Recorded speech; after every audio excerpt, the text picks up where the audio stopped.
Hi friends, welcome to Paris kitchen. இன்னைக்கு வீடியோல சூப்பரான ஒரு ஸ்வீட் ரெசிபி தான் பார்க்க போறோம். இது சாக்லேட் மாதிரி செம்ம டேஸ்டா இருக்கும் ஃப்ரெண்ட்ஸ். குழந்தைங்களா ரொம்ப விரும்பி சாப்பிடுவாங்க. நீங்களும் மறக்காம வீடியோ ஃபுல்லா பார்த்துட்டு ட்ரை பண்ணி பாருங்க. இப்போ அதுக்கு நான் 1 கப் அளவு நிலக்கடலை எடுத்திருக்கேன். இதுக்கு கூடவே 3/4 கப் அளவு நாட்டு சர்க்கரையும் சேர்த்துக்கலாம். கூடவே நல்ல வாசனைக்காக 2 ஏலக்காய். இப்ப இது எல்லாத்தையும் தண்ணி எதுவும் சேர்க்காம இப்படியே வெறுமனே நம்ம கொஞ்சமா கொரகொரப்பா அரைச்சிட்டு வந்துக்கலாம். பாருங்க, இந்த அளவுக்கு நீங்க அரைச்சுக்கோங்க. இப்ப இதை நாம ஒரு பவுல்ல சேர்த்துக்கலாம்.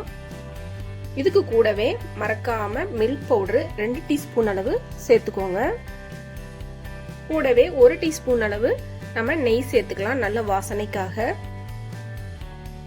இப்ப இது எல்லாத்தையும் நல்லா கை வச்சு பிசைஞ்சு விடுங்க.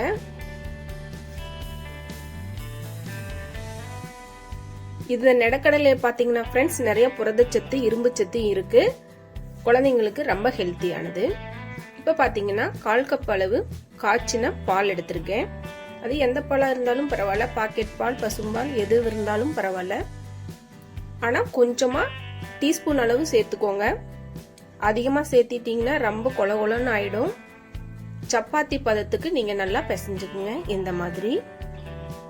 இப்ப நம்ம இதைய வேணுங்கிற ஷேப்புக்கு இதை நாம உருட்டிக்கலாம். ரவுண்டா வேணாலும் நம்ம பண்ணிக்கலாம், நீல வாக்குல வேணாலும் நம்ம உருட்டி நீல ஷேப்ல சாக்லேட் மாதிரி நம்ம எடுத்துக்கலாம்.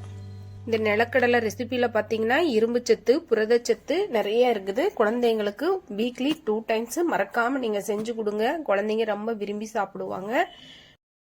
இப்ப மீதம் இருக்கிற எல்லா மாவுலையும் நம்ம இதே மாதிரி உருண்டை பண்ணி எடுத்து வச்சுக்கலாங்க ஃப்ரெண்ட்ஸ். பாருங்க, இந்த ஷேப்ல நான் எல்லாத்தையும் உருண்டை பண்ணி எடுத்துக்க போறேன். நீங்களும் மறக்காம வீட்ல ட்ரை பண்ணுங்க ஃப்ரெண்ட்ஸ். நம்ம வீடியோ பிடிச்சிருந்தா மறக்காம நம்ம சேனலுக்கு சப்ஸ்கிரைப் பண்ணிக்கோங்க. லைக் பண்ணி ஒரு கமெண்ட் பண்ணுங்க ஃப்ரெண்ட்ஸ். தேங்க்ஸ் ஃபார் வாட்சிங்.